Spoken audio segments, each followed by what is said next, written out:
সূরাতুল বাকারার ৭৮ নং আয়াতে আল্লাহ বলেন, ওয়ামিনহুম উম্মিয়ুনা লা ইয়ালামুনাল কিতাবা ইল্লা আমানিয়া ওয়া ইনহুম ইল্লা ইয়াজুন্নুন।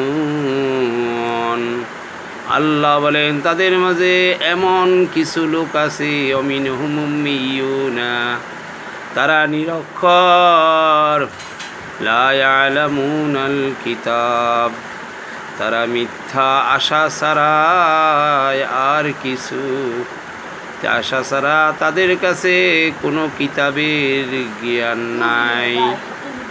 তারা অলৌকিক জ্ঞান ধারণার মাঝে আছে, অর্থাৎ পৃথিবীর মাঝে যারা বিশেষ করে আল্লাহর নাফরমানি ছড়ায়, আল্লাহ রসুল যাহা করেছেন তাহা না করে অতিরিক্ত বাড়াই বাড়াই বলে, এরাই সেই দল। আপনারা তাদের থেকে দূরে থাকবেন। যাদের কোরআন কিতাব ছাড়া যারা কথা বলে, তারাই হলো এইসব লোক। এই নিজের মন ধারণা থেকে তারা কথা বলে, কিন্তু কোরআন থেকে তারা কথা বলে না। আল্লাহ তাদেরকে বুঝ জ্ঞান দান করা তৌফিক দেখ। আমি